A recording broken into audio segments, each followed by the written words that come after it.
Senhor, nós te adoramos nessa manhã. Nós exaltamos o teu nome, Senhor, entre nós. O teu nome é um nome santo, é um nome adorável, é um nome poderoso. É o nome que está, segundo as Escrituras, acima de todos os nomes. Tu és Senhor, Tu és Salvador, Tu és bom pastor, Tu és aquele amigo de todos os momentos, que está sempre conosco, está com as Tuas mãos estendidas, o Teu coração sensível a gente, está com os Teus olhos voltados para esse planeta, para essa terra, para essa humanidade. Senhor, obrigado, Senhor, porque nós temos podido Te conhecer. Nós estamos nesse processo de andar contigo, de aprender do Senhor e de se tornar como Jesus. E é isso que nós queremos.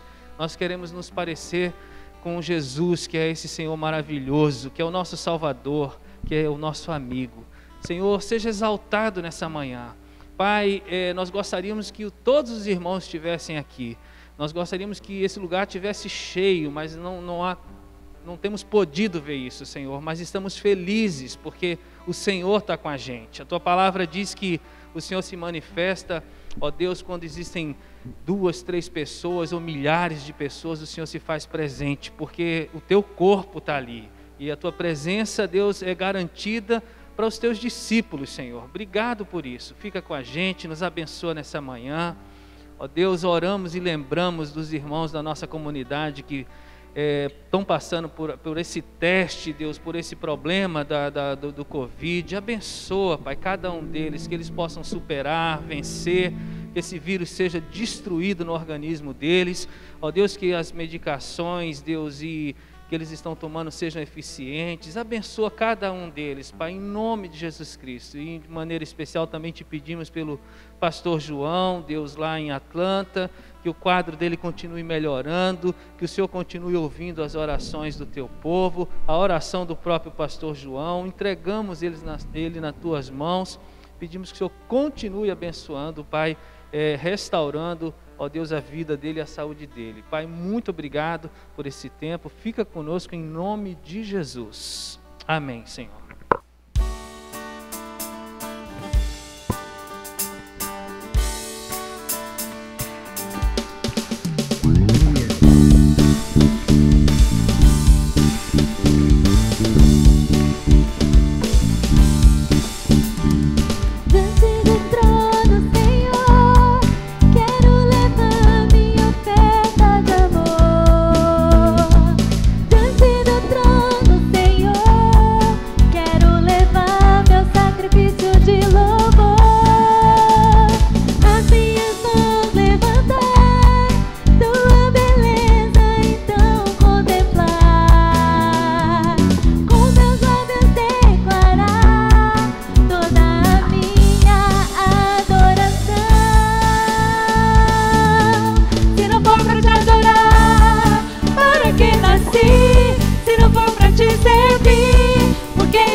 quero te adorar, se não for pra te adorar, para que nasci, se não for pra te servir, porque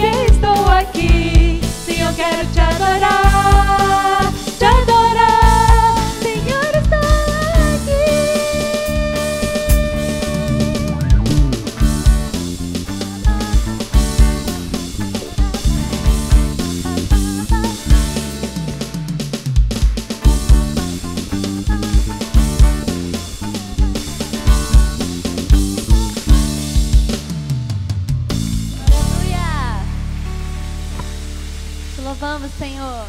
Tu és digno de todo o nosso louvor, Pai. Nosso prazer é te louvar e te adorar, Senhor. Santo é o teu nome, Pai.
Exaltado, Senhor, em meio aos nossos louvores, em meio à nossa adoração a Ti, Senhor. Nós te amamos, Senhor, nós te amamos, Pai.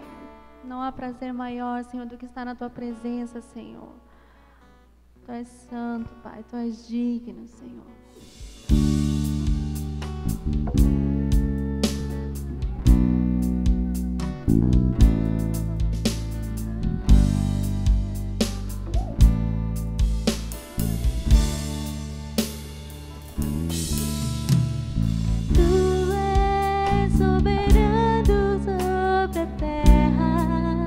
Sobre os céus tu és Senhor absoluto.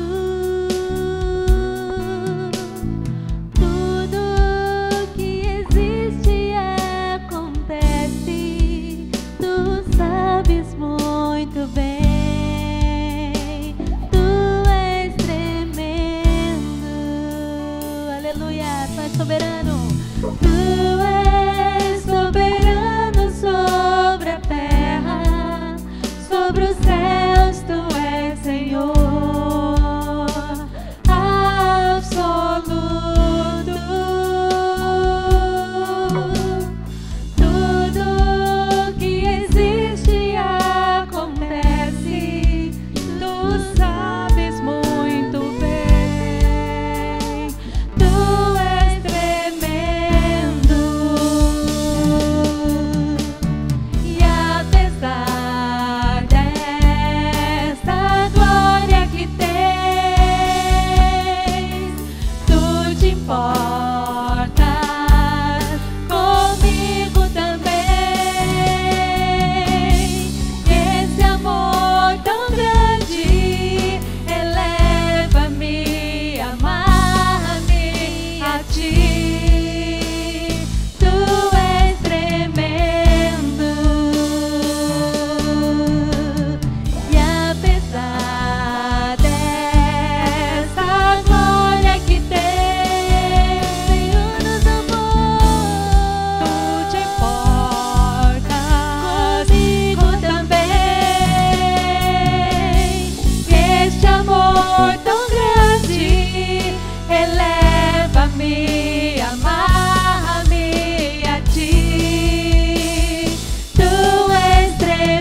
Senhor. Nós te louvamos, Pai, porque Tu és esse Deus maravilhoso que cuida de nós, Senhor, com tanto amor, Pai. Obrigada, Deus, pelo Teu cuidado para conosco, Senhor. Obrigada, Pai, pelo Teu carinho, pelo Teu amor, Senhor, que a gente sente, ó Deus, a cada levantar, Pai. Obrigada, Senhor, porque o Senhor é um Deus amoroso, Pai. Um Deus que cuida de nós, Senhor. Aleluia. Bom dia a todos, boa noite aos irmãos que vão ouvir essa mensagem mais à noite. Nós adoramos o Senhor por tudo que Ele tem feito e cremos na provisão que o Senhor promete e cumpre a cada dia na nossa vida. A palavra de Deus tem nomes onde Deus manifesta o seu caráter. Nome na Bíblia revela caráter. E por isso nós encontramos muitos nomes, dezenas de nomes de Deus, falando da sua pessoa e do seu caráter. Muitos nomes, por exemplo, como Jeová Rafá, que diz que Deus supre. E a primeira vez que aparece esse nome, a gente encontra o Abraão sacrificando o seu filho. E a pergunta do Isaac é: onde está o sacrifício? E o Abraão responde: o Senhor proverá, o Senhor dará provisão, o Senhor dará a oferta, providenciará meios para que a gente possa ter a oferta. Outros nomes, por exemplo, como aquele que aparece em Ezequiel 48, que é Jeová Chama, ou Chamá, que significa Deus está presente. Na visão de Ezequiel, ele vê Deus no trono, Deus no templo, e ele diz que o Senhor está lá, o Senhor se manifesta lá, a presença do Senhor é encontrada lá. E Paulo traz essa figura do Jeová Chamá em 1 Coríntios, quando ele fala que agora nós temos o Espírito Santo de Deus habitando em nós, que somos o seu templo. Então ele está trazendo a certeza da presença de Deus. Deus é um Deus presente na nossa vida através do seu Espírito. Isso tudo fala da dimensão no que nós temos e no que nós podemos experimentar. Nós temos a presença de Deus na nossa vida e podemos experimentar essa presença. Nós temos a provisão de Deus na nossa vida e podemos experimentar essa provisão. Efésios 1:3 diz que Ele já tem nos abençoado com toda a sorte de bênçãos. E em 1 Pedro capítulo 1, verso 3, também ele fala que Ele já nos deu tudo que nós precisamos para essa vida. Então, dessa forma, vamos trazer nossos dízimos, nossas ofertas, dedicando a Ele aquilo que já é dele. Deus providenciará, Deus já proveu, Deus já nos deu. Deus é um Deus presente na nossa vida. E em gratidão a Deus, em obediência à palavra de Deus, vamos trazer nossos dízimos e ofertas à presença de Deus. Vamos fazer isso em meio à adoração e louvor, vamos trazer em reconhecimento a presença de Deus na nossa vida e a provisão que Ele tem dado na nossa vida. Se você precisar passar cartão, você pode ir ali atrás, nós temos a nossa máquina. E também você que está assistindo, você pode fazer um depósito nessa conta que está aparecendo aqui embaixo, ok? Vamos louvar ao Senhor. E apesar dessa glória que tens, tu te importas comigo também. E esse amor tão grande eleva-me a amar-me a ti. Tu és tremendo.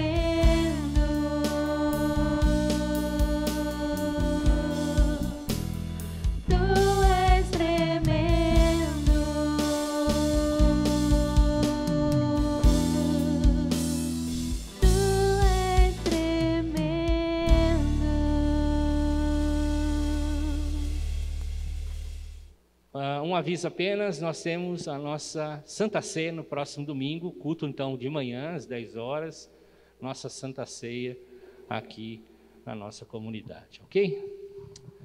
Eu queria que você abrisse a sua Bíblia no livro de Deuteronômio, capítulo 20. É um livro onde Moisés faz a repetição de muitas coisas que ele já havia escrito nos livros anteriores. Ele retrata a lei de Deus. E, obviamente, sempre a gente acaba acrescentando algumas coisas novas, mas Deuteronômio significa isso, a repetição da lei.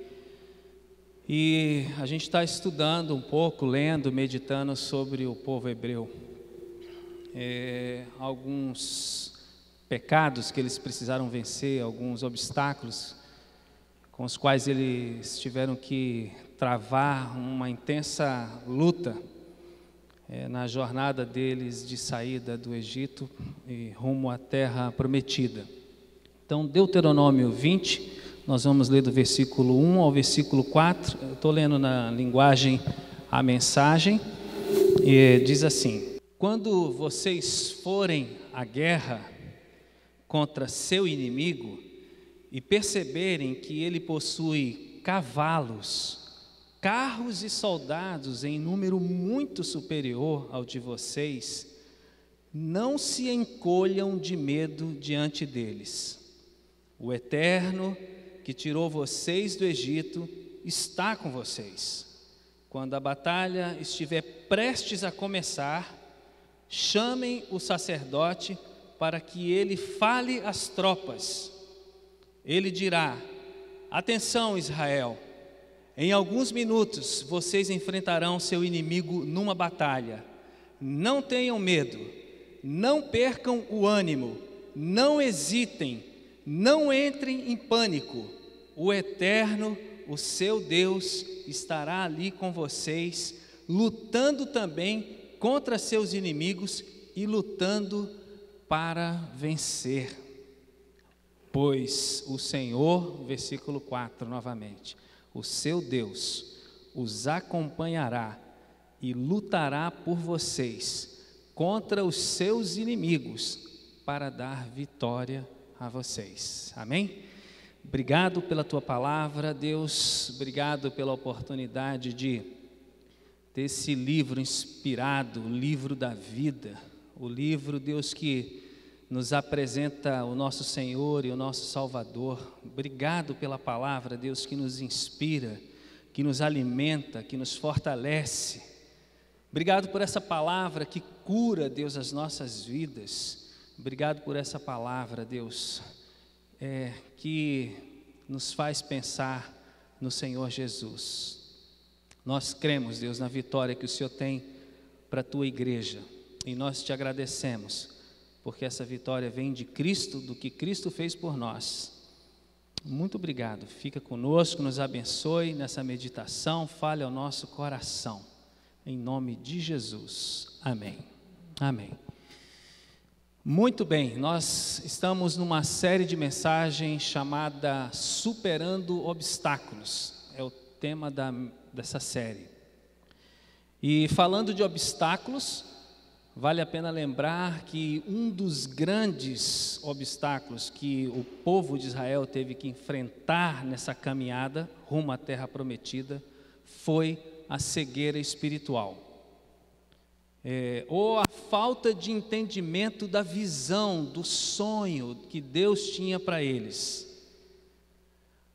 Você pergunta, mas como é que pode, né? Moisés estava escrevendo de novo, reforçando toda a revelação que Deus havia dado a ele. Mas, irmãos, nós estamos falando de um povo que viveu cerca de 430 anos, geração atrás de geração, vivendo como escravos.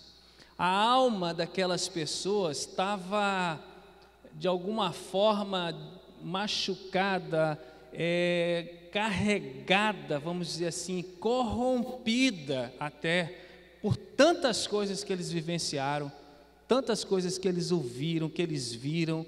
Então, assim, o pensamento daquele povo, os sentimentos que eles tinham, os desejos que eles carregavam, muitas vezes estavam longe do padrão de Deus, longe do que Deus tinha de fato para a vida deles, longe daquilo que Deus gostaria que eles vivessem.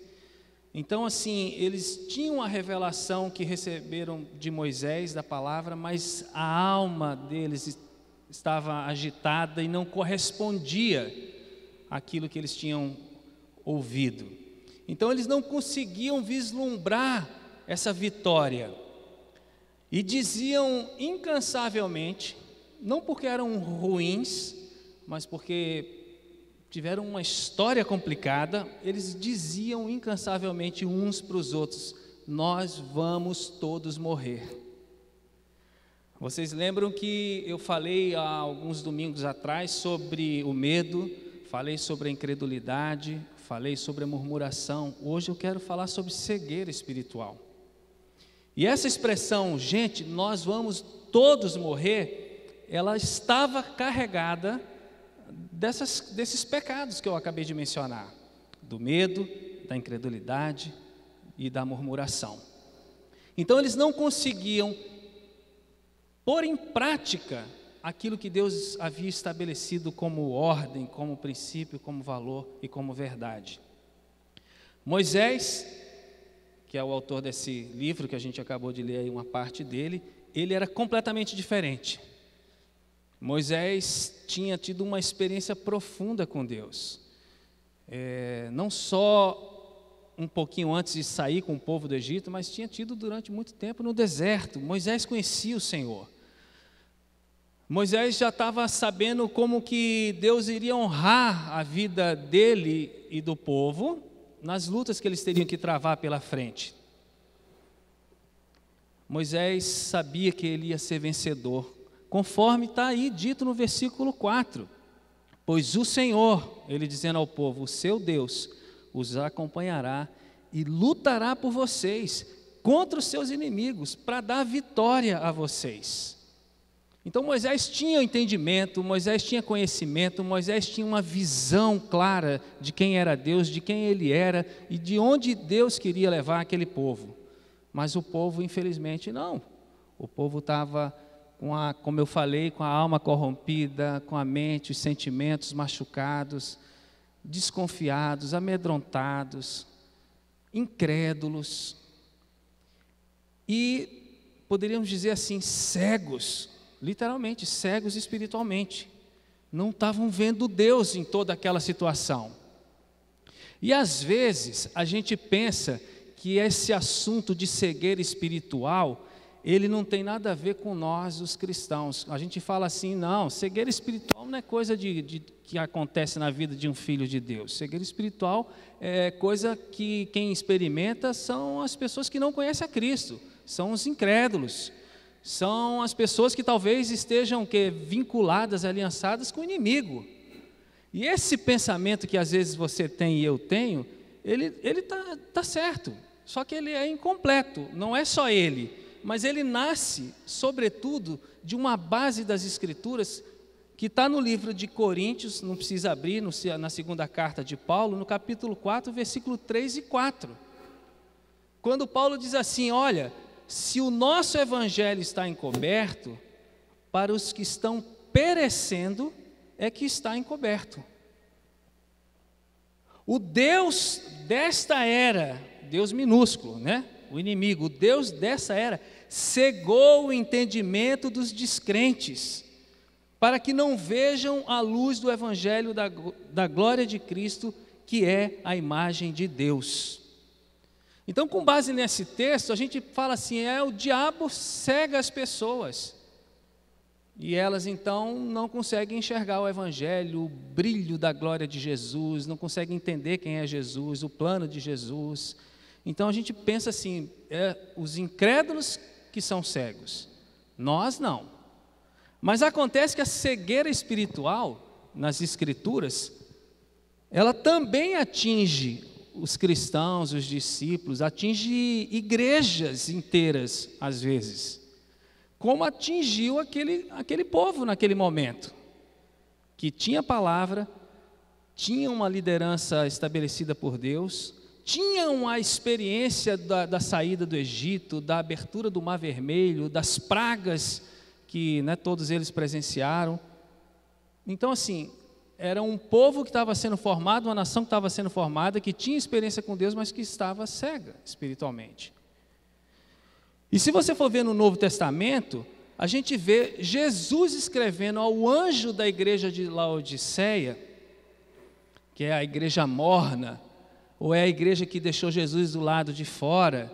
Mas é interessante porque Jesus escreve e diz a esse anjo que guardava e protegia a igreja naquela cidade, ele diz o seguinte: você diz, olha só, um exemplo de cegueira espiritual, eu estou rico, adquiri riquezas, eu não preciso de nada. Aí vem, você não reconhece, porém, que é miserável, digno de compaixão, pobre, cego e que está nu. Irmãos, não são palavras minhas, não é uma avaliação minha, não é uma avaliação do João, evangelista, do apóstolo João, são palavras de Jesus sobre uma igreja que pertencia a ele. Jesus está falando ao anjo de uma igreja e está falando o seguinte: vocês têm uma percepção completamente equivocada de como vocês estão e de quem vocês estão sendo.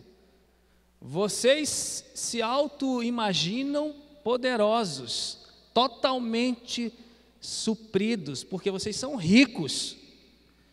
Mas eu vejo vocês de forma diferente. Eu vejo vocês numa tremenda miséria. Eu tenho muita compaixão por vocês. Eu vejo vocês extremamente pobres, cegos, sem entendimento, sem clareza, sem visão, sem noção, ignorantes. E vejo que vocês estão nus. Então, queridos, a cegueira espiritual, ela é um pecado ou uma condição daqueles que são descrentes, mas ela pode ser uma condição ou um estado de uma igreja, ou de algumas pessoas, ou de uma pessoa que conhece a Jesus. E aí, diante desses textos, daquela experiência do povo hebreu e desse texto que Paulo menciona e do que João ali traz também em Apocalipse, como revelação de Cristo sobre Laodiceia, eu pergunto, será que as pessoas estão preocupadas em observar os sintomas da cegueira espiritual na vida delas? Ou será que a única coisa realmente preocupante do mundo é o Covid-19? Né? De fato, o Covid-19 é o assunto mais falado no mundo inteiro. Mas nós estamos vivendo num tempo em que nós estamos tendo uma grande oportunidade, até porque saímos daquela agitação louca na qual o mundo estava vivendo, para parar e pensar sobre a nossa vida, o nosso relacionamento com Deus, o nosso relacionamento com a família, o nosso relacionamento com o trabalho, o nosso relacionamento com a igreja. Deus está nos dando um tempo para que a gente possa parar, e não só nós, igreja, mas a humanidade inteira. Então é um tempo de a gente observar não só se a gente tem tosse, febre, perda de paladar, perda de olfato, que mais, né? Sei lá quais são os outros sintomas, dor de garganta. Não é só isso. Isso é muito importante, temos que fazer isso, é fundamental nesse momento que a gente está vivendo. Mas também é um tempo de a gente observar se existem sintomas na nossa vida, ou de alguém que a gente conhece, que está cego espiritualmente, ou passando por esse problema. E uma das evidências, ou um dos sintomas da cegueira espiritual, eu quero mencionar 3, é a maneira como a gente trata a nossa família. Olha só, é a maneira como a gente trata a nossa família. Agora eu quero abrir um parênteses, não entenda a família apenas como o cônjuge e os filhos. Vamos tomar essa palavra família como um grupo maior, uma família ampliada, como a gente aprendeu lá atrás, né? Família envolve nossos parentes, família envolve também os nossos irmãos na fé, a nossa rede de relacionamento. A forma como a gente trata a nossa família pode ser um indicativo de que nós estamos enxergando mal a Deus e os propósitos dele. Por exemplo, a gente precisa tomar muito cuidado nesse momento em que o mundo se moderniza numa velocidade impressionante, que inclusive é um dos sinais dos últimos dias, dos últimos tempos. Cara, a tecnologia é uma coisa fantástica, meu irmão. Fantástica, nós precisamos dela, ela é uma bênção. E o avanço dela acelerado vai ser um dos sinais da proximidade da volta de Cristo. Mas a gente precisa tomar cuidado com a modernização, a gente precisa tomar cuidado com o secularismo, a gente precisa tomar cuidado com o progressismo que existe nos nossos dias. Por quê? Porque o diabo, que é o Deus dessa era, né, o Deus minúsculo, pequeno, mas ele é terrível, mau, homicida desde do princípio, ele tem manipulado todos os meios de comunicação, todas as mídias. E o intuito dele, abra os seus olhos para isso, é destruir vidas, destruir famílias, destruir sociedades, destruir civilizações. O diabo não quer só uma pessoa, ele quer o mundo, se ele puder. Porque o diabo, ele é um copiador. Quem tem poder criativo é Deus. O diabo tem poder de copiar. E assim como Jesus morreu pela humanidade e ama a humanidade, quer salvar a humanidade, ele quer destruir a humanidade. E a humanidade vai sendo destruída através de um processo que começa a destruição de um indivíduo, de uma família, de uma sociedade, e de repente você perde uma civilização, como já aconteceu algumas vezes na história da humanidade. A gente pensa assim, não vai acontecer, não. Pode e vai, e certamente acontece. Aliás, só para refrescar a sua memória, não vou dizer nomes porque eu não fiz essa pesquisa, mas assim, algumas civilizações indígenas no nosso país já eram, não existem mais. Será que elas foram alcançadas? Será que elas ouviram do amor de Deus? Não sei. Então, eu quero só lembrar que destruir uma civilização é um objetivo de Satanás. Para isso, ele usa de uma coisa chamada filosofias, sofisma, engano, mentira, distorção. E tudo que o diabo faz por meio desses meios é com o intuito de levar as pessoas à separação total de Deus, à morte, ao pecado. E é por isso que ele dissemina as filosofias que incentivam as pessoas à prostituição, seja ela de que forma for, traição, misticismo, magia, despertar nas pessoas a raiva, a amargura, o ódio, a violência, entre muitas outras coisas. Então, queridos, cuidado com os olhos, cuidado com os ouvidos. Essas são as portas de entrada da nossa alma. Tudo que a gente vê, tudo que a gente ouve, mais do que o que a gente sente. Essas duas coisas, visão e audição, são portas de entradas por onde essas filosofias, vãs filosofias, adentram o coração das pessoas. E aí ele tem uma outra estratégia. Não é só manipular a mídia e levar as pessoas a esse estilo de vida louco, desenfreado, doentio, mas ele também ele tem conseguido atacar as famílias através da sobrecarga das agendas. E aí a gente vê famílias que não se comunicam mais, ou se comunicam de uma forma péssima. Nós vemos pais excessivamente ocupados, com agendas assim profissionais e individuais assim tomadas. Nós vemos filhos sendo criados e inspirados por pessoas que são ídolos para ele nas redes sociais e que jamais eles deveriam se inspirar nessas pessoas, educados por terceiros, né? E aí o que é que a gente vê? Famílias e famílias entrando em ruína, em frustração, em destruição espiritual, emocional e de tantas outras formas. Ou seja, o descuido da nossa família ampliada, mesmo a de sangue, mas dessa família cristã e de nossos amigos, o descuido, a despreocupação, a indiferença a eles, ver tudo isso que eu mencionei agora anteriormente, não se importar, não orar, não tentar fazer alguma coisa, o descuido com essas pessoas, segundo o apóstolo Paulo, nos tornaria, ou pode nos tornar, piores do que um descrente. Se alguém não cuida dos seus parentes, por isso que eu falei família ampliada, e especialmente dos de sua própria família, aí sim, né, da casa. Olha o que Paulo diz, essa pessoa negou a fé, e pior, se tornou pior que um descrente. Paulo está falando, não com os descrentes, ele está falando com a igreja. Paulo está falando assim, irmãos, se você entrar nesse rolo compressor da sociedade, do mundo, e quem está por trás dele é o diabo, e você ignorar e tratar a sua família com desprezo, descaso, com indiferença, não dando o devido valor, a sua família pode ser destruída.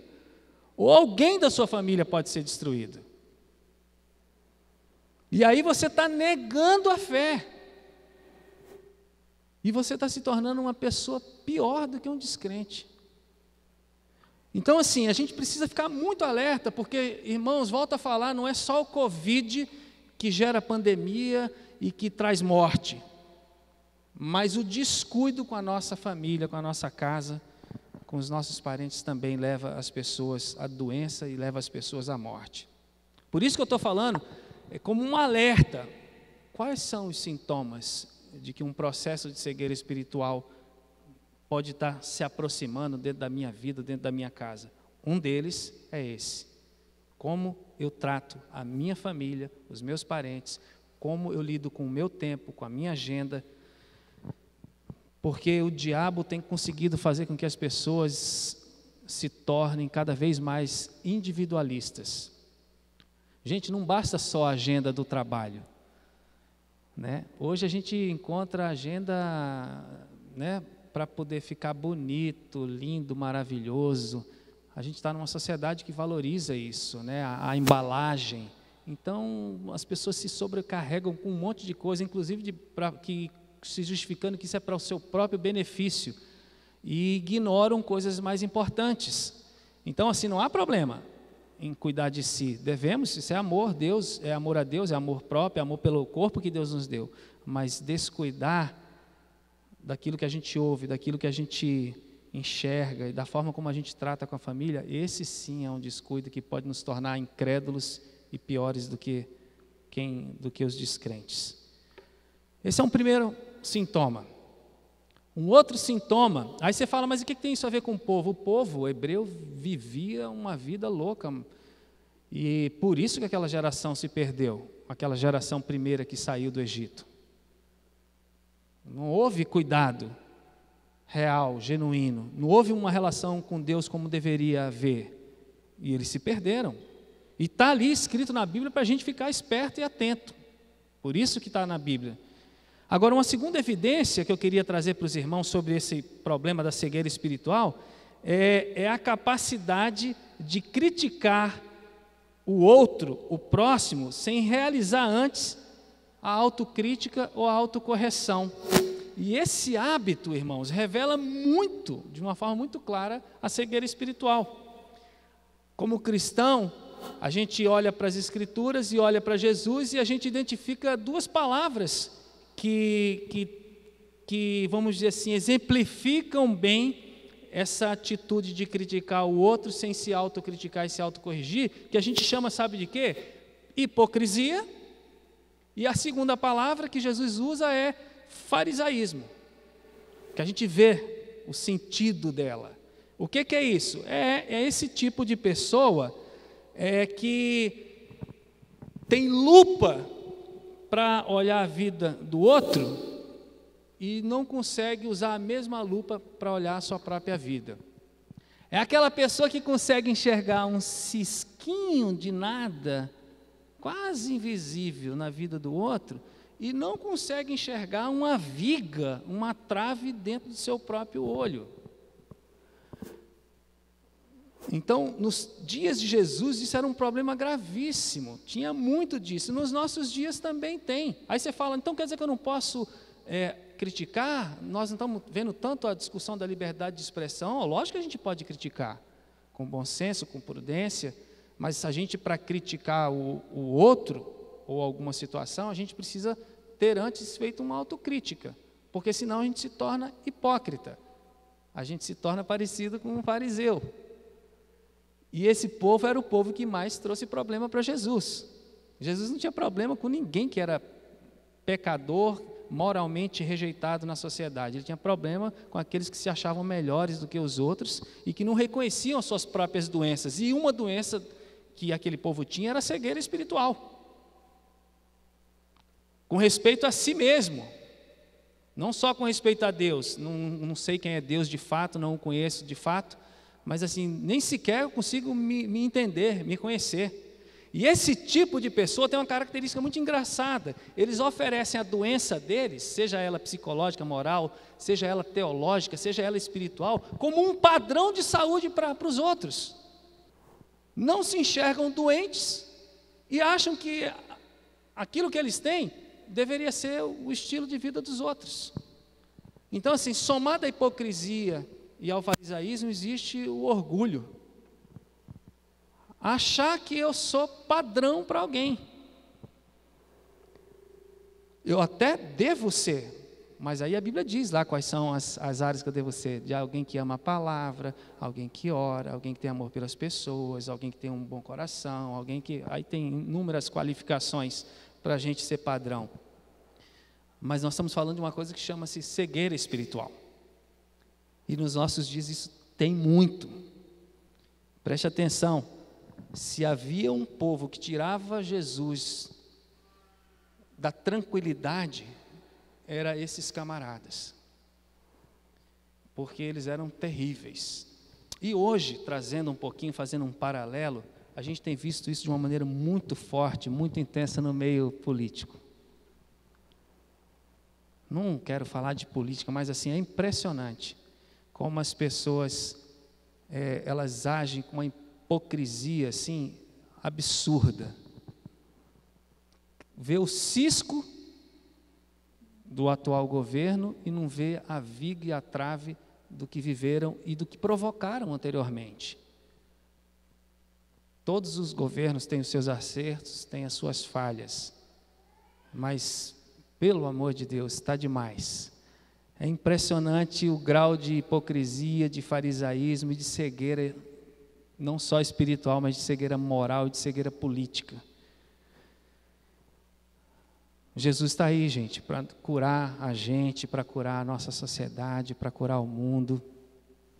E essa cura depende de a gente se auto-perceber, de a gente permitir que Ele nos cure e de ser instrumento dele nesse processo. Então, assim, é muito sério esse negócio de como é que eu vou repreender uma pessoa se eu faço a mesma coisa ou até pior do que ela? Como é que eu posso criticar uma pessoa em alguma área se eu não sei, assim, né? Na verdade, o tamanho do problema que aquela pessoa está tendo, por que ela está dentro daquilo, eu simplesmente estou ali criticando, me passando como uma pessoa melhor do que ela. Isso é uma evidência de cegueira espiritual. E uma terceira, para terminar, evidência ou sintoma. Então nós temos a forma de tratar a nossa família, os nossos parentes, os nossos irmãos. Nós temos esse problema de criticar os outros sem fazer uma autocrítica e se corrigir. E nós temos uma terceira evidência, eu sei que existem inúmeras outras, mas eu só separei essas três, meditei sobre elas, que é viver com base nas nossas expectativas humanas, entre aspas. Irmãos, a gente tem que ter muito cuidado com isso. Deixa eu falar um negócio para vocês, que eu já ouvi há muito tempo e eu tenho tentado aplicar essa minha vida, e falei esses dias até, não sei se foi na minha casa ou com alguém, quando a gente cria expectativas elevadas demais, a gente pode, na mesma elevação, na mesma proporção, ter um efeito rebote e ficar frustrado. Então, assim, diz a sabedoria que menos é mais. Vamos caminhar passo a passo com o Senhor, na presença de Deus, com a comunidade, com os irmãos e na sociedade. Passo a passo. Nada de achar que a minha expectativa ela vai se cumprir. A falsa expectativa, ou a expectativa equivocada, ou a expectativa meramente humana, que não encontra eco no coração de Deus, é uma evidência de, gente, de cegueira, de ignorância. Eu vou ilustrar isso que eu estou falando com duas experiências da Bíblia, uma de euforia e outra de caimento, de depressão, de abatimento. E as duas foram mencionadas diversas vezes aqui na igreja. Eu só quero trazer para refrescar os irmãos e mostrar para os irmãos que isso é uma verdade. Primeira, esses dias eu lembro que foi o Jimmy que falou sobre isso, pastor Jimmy. Jesus manda os discípulos e fala: olha, os sinais do meu reino vão acompanhar todos aqueles que creem. Vocês vão falar novas línguas, expulsar demônios, curar pessoas, ressuscitar mortos. Se vocês tomarem alguma coisa envenenada, vocês não vão morrer. Saiam, eu dou a vocês autoridade, pode ir. Vocês já viram, vocês estão caminhando comigo e estão vendo o que acontece. Os discípulos vão e voltam.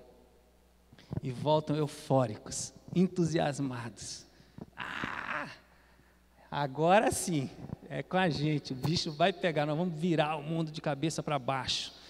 Cara, os demônios são expulsos mesmo. Nossa, as pessoas são curadas mesmo. E batem esse papo com Jesus. Eu acho que era um papo mesmo. Não era uma aula que Jesus estava dando para eles. Jesus fala: menos, cara, menos. Tua expectativa está diferente do que o Pai, eu e o Espírito Santo pensamos. Se vocês têm que estar muito felizes, entusiasmados, alegres, fortes e dispostos a fazer qualquer coisa, estejam por uma razão. O nome de vocês está rolado no céu. Vocês estão salvos. Não troquem as coisas. Não troquem o que eu faço através de vocês, que deve gerar alegria, obviamente que deve gerar alegria. Não troquem isso pelo nome de vocês no céu.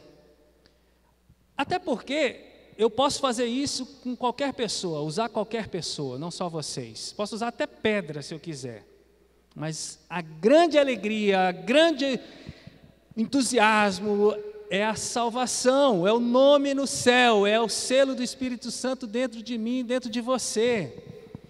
Porque se não for assim, se a gente não tivesse isso com muita clareza, a gente vai criar expectativas que são falsas. Aí você fala assim: você está querendo dizer o quê? Eu estou querendo dizer o seguinte, que as pessoas vão ser sim curadas, vão ser sim libertadas, vão ser sim ressuscitadas, e isso acontece, não é uma coisa corriqueira toda hora, todo instante, mas está acontecendo ao redor do mundo, a gente às vezes não sabe, não toma conhecimento, mas nós não podemos perder de vista a coisa mais importante. E a coisa mais importante é o nosso relacionamento com Cristo, é o que Cristo faz dentro da gente, não o que é feito através da gente. Jesus corrige os discípulos. É uma expectativa até espiritual deles, mas equivocada. E tem outra coisa que é importante: se você ficar olhando demais pelo que Deus faz através de você e valorizando isso demais, há um risco muito grande de você tirar os olhos de Jesus e ficar olhando para você. E se você for uma pessoa madura e falar assim: não vou fazer isso, eu sei que isso é só Jesus através de mim, mas há um risco muito grande das pessoas olharem para você como se você fosse uma estrela.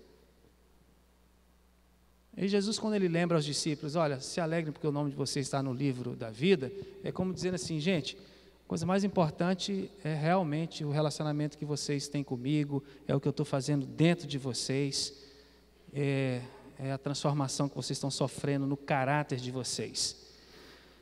O outro caso, que não é um caso de euforia, mas é um caso de abatimento, é os discípulos voltando para casa lá, frustrado, triste, chorosos, deprimidos, sem entendimento, expectativa equivocada. Jesus encontra os caras no meio do caminho, conversa, os caras conversam, choram as pitangas. Não está sabendo o que aconteceu? O rei, Jesus, o Senhor, nosso mestre, o cara morreu. Gente, Jesus já tinha falado que ele ia morrer. Não pegou ninguém de surpresa dali.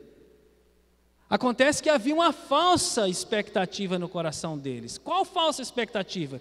De que antes de Jesus ir para o céu e tudo mais, antes de Jesus subir, né, antes de qualquer outra coisa, eles, povo hebreu, povo de Israel, naquele momento, seriam o quê? Libertos do Império Romano. O reino de Deus seria implantado ali na sua plenitude. Esse era o desejo deles. Agora nós vamos dominar politicamente, economicamente, todas as áreas, mas de repente eles olham e Jesus morre. Aí eu estou falando, era plano de Deus Jesus morrer, era plano de Deus Jesus ressuscitar, era plano de Deus Jesus subir, era plano de Deus o Espírito Santo ser enviado. Jesus tinha falado dessas coisas com eles, mas temporariamente eles ficaram cegos. E para corrigir isso, o que é que Jesus faz? Entra na casa com eles, além de ter passado o caminho todo falando das Escrituras de forma clara para eles, entra na casa e aí faz aquele ato que a gente sabe, o texto diz, lá de Lucas 24, ele faz a Santa Ceia. E aquilo era uma coisa que Jesus fazia na intimidade com seus discípulos. Ali os olhos dos caras se abrem. Ali os caras, pá, é Jesus. E Jesus, desaparece. E aí eles voltam, né? Poxa, é verdade, você não sentiu um negócio diferente enquanto ele estava no caminho, ele ia falando algumas coisas? Pois é. O que é isso? É uma cegueira temporária por causa de uma expectativa equivocada, falsa, distorcida. E aí Marcos diz, no capítulo 16, versículo 14, algo interessante. Ele diz assim: e mais tarde, depois dessa experiência dos discípulos em Emaús, Jesus aparece aos 11. Cara, olha só o que Jesus fala. Enquanto eles estavam numa ceia, estavam comendo. E aí fala assim, e Jesus aparece, censurou-lhes a incredulidade, a dureza do coração, porque não acreditaram nos que o tinham visto depois de ressurreto. Então não foi uma experiência temporária de cegueira apenas dos discípulos de Emaús, mas foi uma experiência que os próprios discípulos também, os demais, estavam vivenciando. O sonho deles não se concretizou. Não se concretizou no tempo deles e do jeito que eles gostariam. Jesus nunca disse que naquele tempo, naquela hora, naquele momento, as coisas iam acontecer como eles estavam esperando. Disse que aconteceriam de forma diferente. Só que a expectativa era tão grande que eles não conseguiram enxergar. Então, às vezes nós podemos estar sofrendo de um processo de meio cegueira, vamos colocar assim, por causa das nossas expectativas. Se a gente achar que tudo vai estar sempre 100% bom, a gente tende a se frustrar. Mas também não vai estar 100% ruim. Como agir? Como viver, então? Sem expectativa? Não, óbvio, tem expectativa, mas tem as expectativas que Deus tem para o momento que a gente está vivendo. O que Deus está fazendo, como Ele está fazendo, vamos aprendendo junto, vamos compartilhando junto, mas não adianta a gente subir o nível da nossa expectativa achando que isso que está na nossa cabeça muitas vezes vai se concretizar. E o pior é que se isso não se concretiza, aí tem que Jesus vir dar aquela conversada, senta aqui, deixa eu te falar, ei, você está pensando não com as minhas categorias, você está pensando com as suas categorias, e eu sou o Senhor. Então assim, Jesus não vai fazer as coisas que eu quero, é o contrário, eu que vou fazer as coisas que Ele quer. E se não for assim, eu sou um cego espiritual. Eu vou para o céu? Vou, mas eu estou precisando de ajuda, se eu não tiver esse entendimento. Então veja bem, a gente tem o povo hebreu com todas as experiências de milagres que eles vivenciaram, e uma das mais fortes com a passagem pelo Mar Vermelho, um milagre que até onde eu sei não se repetiu, mas não naquela proporção, né? Nós temos aquele povo que deixou de viver promessas preciosíssimas da parte de Deus, porque eles foram tomados pelo medo, incredulidade, pela murmuração, e hoje nós estamos falando de um outro problema que eles enfrentaram, que era a cegueira espiritual.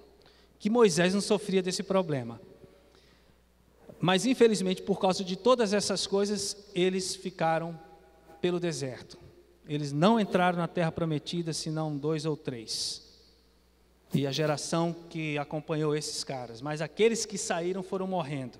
Aí nós temos no Novo Testamento os discípulos que estavam voltando para Emaús, os discípulos que estavam juntos, comendo, sendo trabalhados por Jesus, porque eles estavam com expectativas diferentes daquilo que Jesus tinha para eles, para aquele momento.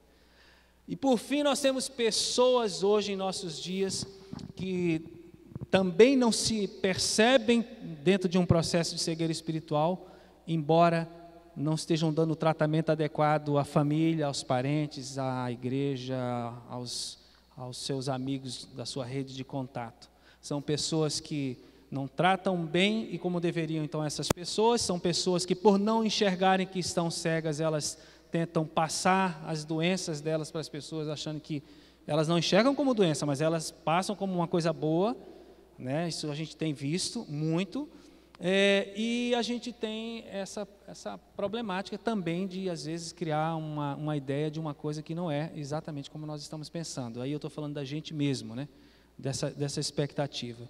Então, como é que a gente deve entender o Evangelho? Como que a gente está entendendo o Evangelho? Como a gente está entendendo esse tempo que a gente está vivendo? Como a gente entende e imagina que será daqui para frente, né? Como será a sociedade? Quais serão os próximos embates, os próximos obstáculos? Será que nós estamos agindo com coerência com o que Deus espera da gente, não o que a gente espera de Deus? Será que a gente está pensando sobre esses sintomas? Se a gente não estiver aberto para pedir ajuda para Deus, para Ele até falar se a gente está ou não agindo com cegueira espiritual, a gente jamais vai ser corrigido disso. Então, o que a gente deve fazer? Senhor, sonda meu coração. Vê se tem alguma coisa na minha mente, na minha emoção, nos meus desejos, na minha vida que está equivocado. Eu não quero perder tempo. Se a gente não tiver esse coração, a gente pode incorrer no problema que a igreja de Laodiceia tinha, né? Que é fazer uma autoimaginação bem distante daquilo que é a forma como Deus nos avalia. E aí Jesus tem que advertir essa igreja, porque ela, na verdade, ela estava vivendo na miséria e ela era digna de compaixão, embora ela se achasse uma igreja completa, autossuficiente, poderosa, rica. Irmãos, nós estamos trabalhando uma série, superação de obstáculos, medo, incredulidade, murmuração, cegueira espiritual. Deus nos mostre, não só a mim, a minha família, as pessoas com quem eu convivo. Porque uma coisa é certa, e aí a gente precisa se posicionar como Moisés se posicionou. E ele diz assim: hoje vocês vão lutar contra os seus inimigos. E é verdade. Hoje nós vamos lutar contra os nossos inimigos. Todos os nossos inimigos, eles estão por aí. Joyce, 2 semanas atrás, trouxe uma palavra na célula para a gente, e ela falou sobre a tentação. Deu muito papo, muita conversa, boa, edificante. E a Joyce falou uma coisa que é bem verdade: todos os dias o inimigo está aí, querendo, né, criar uma dificuldade. Ele jamais vai conseguir nos tirar o nosso nome do livro da vida, mas ele pode nos incomodar, ele pode nos trazer grandes prejuízos, ele pode machucar a nossa vida se a gente não ficar esperto. Então Moisés diz assim: hoje vocês vão lutar contra os seus inimigos. Não desanimem, não tenham medo, não fiquem apavorados, não fiquem aterrorizados por causa desses inimigos. Porque o Senhor, o seu Deus, os acompanhará e lutará por você contra os seus inimigos para dar vitória a você, a sua vida, para dar vitória a mim. Então, queridos, o que eu queria colocar é o seguinte: nós somos sim vencedores e seremos vencedores em nome de Jesus, porque Jesus já venceu. Ele é o nosso Senhor e Ele é o nosso Salvador. Mas fiquemos atentos, vigilantes, em oração, sensíveis ao Espírito de Deus, porque é Ele que nos capacita a lutar e a vencer essas batalhas diárias, né? E a gente está aí, exposto a elas, né? E temos que lutá-la com a graça de Deus, com a armadura de Deus, sem medo, sem terror, sem nada daquilo que Moisés falou. Gente, vamos para frente, nós vamos vencer o inimigo, mas precisamos estar com os olhos bem abertos, porque ele vai tentar criar armadilhas, ciladas para a gente. E uma delas, que é muito perigosa, é essa, de achar que nada vai nos acontecer, nada vai nos atingir. Pode sim nos atingir. É só uma questão de a gente vacilar, é só uma questão de a gente baixar a guarda, é só uma questão de a gente sair do trilho de Deus, da graça de Deus, da dependência do Espírito Santo. E aí, se a gente, sair disso, aí o nosso risco é grande de levar uma rasteira. Então, que Deus abra os nossos olhos, o meu, os seus, que a gente observe os sintomas. O que a gente faz quando a gente identifica um sintoma de alguma enfermidade na nossa vida? A gente procura o quê? Ajuda, o médico. Então, qualquer coisa. Se o meu coração está atravessando um momento, por alguma razão, qualquer que seja, de um medo além do normal, ou de um princípio de abalo na minha fé, eu estou me tornando meio incrédulo em relação às promessas que Deus tem para mim, os sonhos de Deus, ou se eu estou reclamando da vida, do mundo, da história, da pandemia, só reclamo, ou se eu acho o seguinte: olha, eu posso tudo, eu sei tudo, eu sou o cara, entendeu? E posso avaliar as pessoas e acabou, e eu sei o que Deus vai fazer e acabou. Isso é um sintoma de cegueira espiritual e pode nos ser nada bom para a nossa vida. Então vamos vencer sim, em nome de Jesus, atentos a Jesus, para a glória de Jesus, amém? Venha o que vier, nós vamos juntos bater forte. Como disse Moisés, chama o sacerdote, porque daqui a alguns minutos o negócio vai pegar, mas eles vão dizer lá aquelas palavras de ânimo, de coragem, que vão nos dar garra, força, para ir de frente contra qualquer inimigo e vencê-lo. Amém?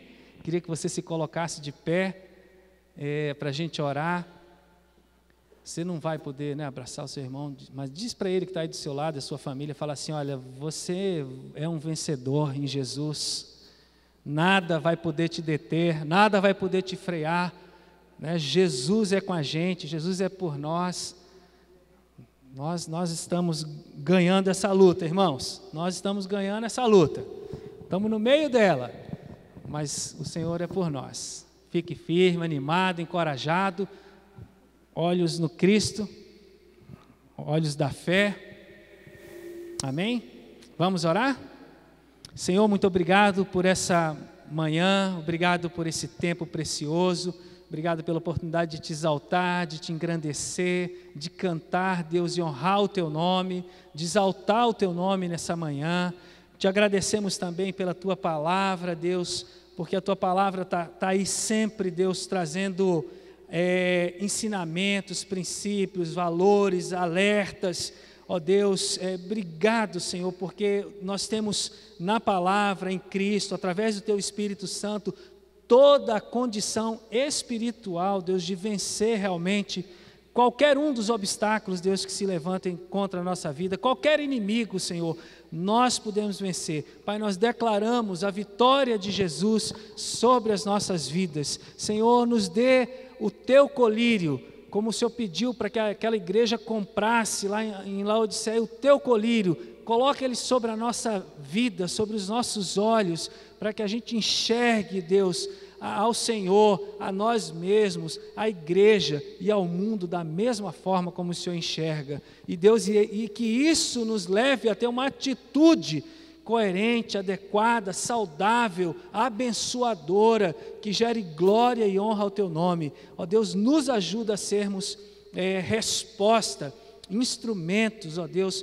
para esse momento, para o mundo, Deus, em que nós estamos vivendo. Pai, abençoa a nossa família, os nossos familiares, abençoa, Pai, guarda, abençoa, usa, Senhor, em nome de Jesus, liberta, Senhor, aqueles que estão precisando de libertação, traz cura, Pai, para aqueles que estão na enfermidade, em nome de Jesus Cristo, levanta, Senhor, aqueles que possam estar adormecidos, ó Deus, em nome de Jesus, que o Senhor desperte, ó Deus, renove, avive, Senhor, encoraje, Senhor, a igreja, a cada um de nós, para que a gente seja sal e seja luz. Pai, muito obrigado por essa manhã, pela Tua palavra, em nome de Jesus. Amém, Senhor. Amém. Queridos, que Deus te abençoe, que você tenha uma ótima semana. Vamos em frente, é mais uma semana para a gente vencer aí com a graça de Deus. Amém? Tenha um ótimo domingo, abraço aos seus familiares, Deus abençoe a todos.